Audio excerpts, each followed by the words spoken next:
అని చెప్పి రాష్ట్ర అసెంబ్లీలో రేవంత్ రెడ్డి గారు మాట్లాడడం జరిగింది.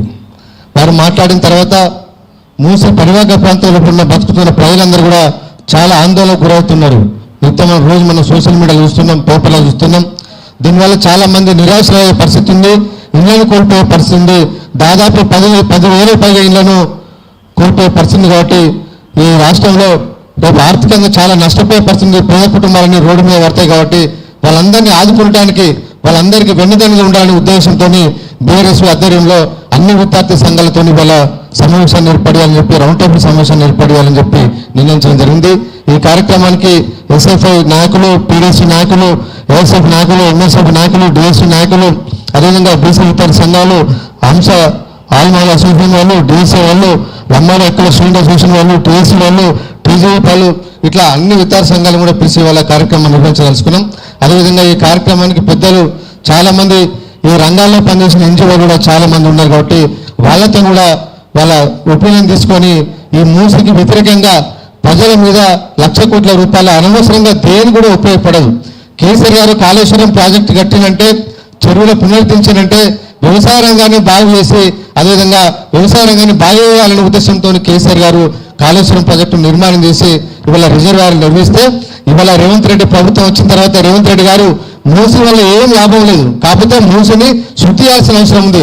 ఆనాడు కేసీఆర్ గారు ముఖ్యమంత్రి ఉన్నప్పుడు మూసి నది వెంట నడవాలంటేనే భయపడే పరిస్థితి ఉండే. కాబట్టి దాన్ని దృష్టిలో పెట్టుకుని కేసీఆర్ గారు ఎస్టీపీలను నిర్మాణం చేస్తే ఇవాళ మూసి నీరు శుద్ధి జరుగుతాయి అనే ఉద్దేశంతో ఆ రోజు కేసీఆర్ గారు నిర్ణయం తీసుకుంటే, ఈ ప్రభుత్వం వచ్చినాక దాన్ని కొనసాగించాల్సిన బాధ్యత ఈ ప్రభుత్వం ఉన్నప్పటికీ కేసీఆర్ గారు వేసినాయి, కేసీఆర్ గారు ఆనవాళ్ళు లేకుండా చేస్తా అనే ఉద్దేశంతో రేవంత్ రెడ్డి గారు అవన్నీ ఎస్టీపీలను కంప్లీట్ చేయకుండా వాటిని పక్కకు పెట్టి ఇవాళ సుందరీకరణ పేరు మీద రియల్ ఎస్టేట్ రంగాన్ని ఇవాళ డెవలప్ చేయాలని చెప్పి మూసి వెంబడి పెద్ద పెద్ద బిల్డింగ్లు కట్టి చేస్తూ ఖచ్చితంగా మీరు చేయబోయే కార్యక్రమంలో ముందుంటామని చెప్పేసి ఊహిస్తూ ఈ అవకాశం ఇచ్చిన శ్రీకు ధన్యవాదాలు తెలియజేస్తున్నాం. Thank you so much. ఇప్పుడు బీఆర్ఎస్ పార్టీ ప్రధాన కార్యదర్శి ఆర్ఎస్ ప్రవీణ్ కుమార్ గారు సర్వీస్లో ఉన్నప్పుడు లక్షలాది మంది విద్యార్థులకు క్రమశిక్షణతో కూడిన విద్యను అందించి మరియు బలైన వర్గాలను ఒక ఉన్నతమైన ఆశయంతో ముందుకు పోయే విధంగా ప్రేమించిన నాయకుడు ఆర్ఎస్ ప్రవీణ్ కుమార్ గారిని మాట్లాడాల్సిందిగా కోరుతున్నాం.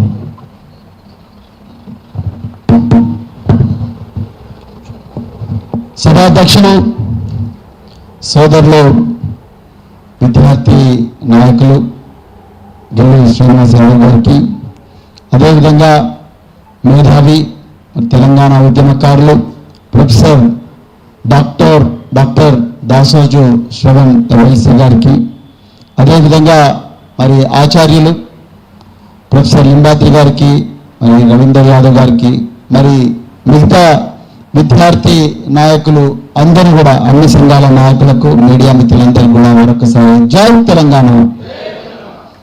మిత్రులారా, చాలా విలువైన విషయాలు ఈరోజు ఇక్కడ చర్చించడం జరుగుతూ ఉన్నది.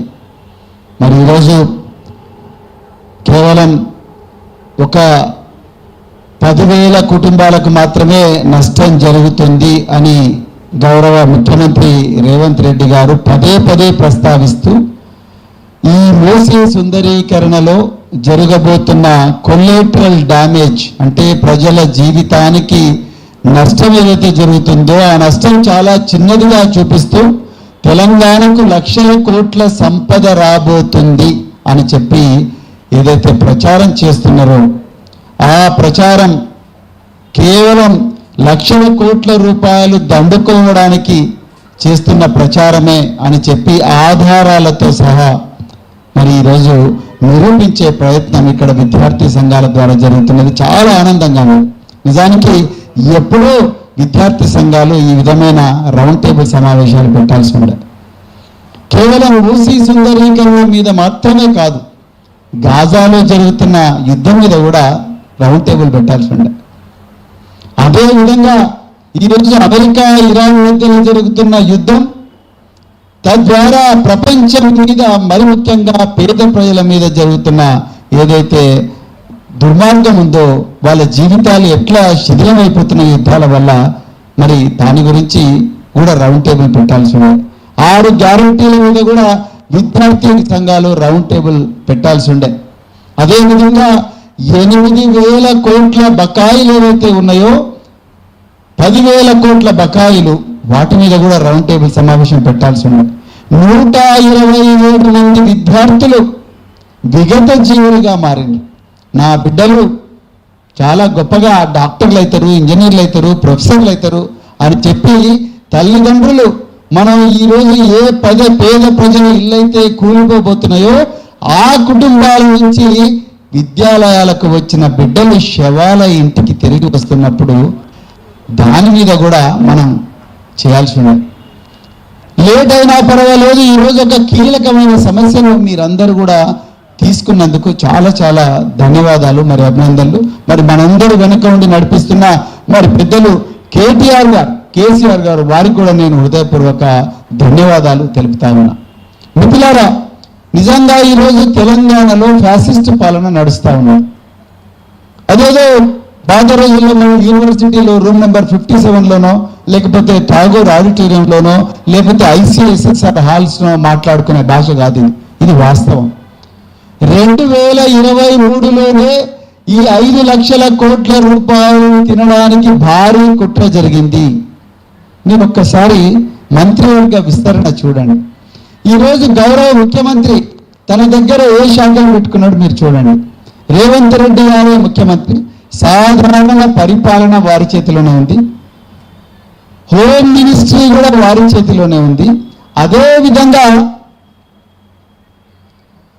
Municipal administration and urban development కూడా వారి చేతిలోనే ఉన్నది. అంటే 1 కోటి పాపులేషన్, 1,10,00,000 మంది ప్రజలు ఏ ప్రాంతాల్లో అయితే నివసిస్తున్నారో అంటే సగం తెలంగాణ నివసిస్తున్న పాపులేషన్ ప్రభావితం చేసే మున్సిపల్ శాఖ వారి చేతిలోనే పెట్టుకున్నారు.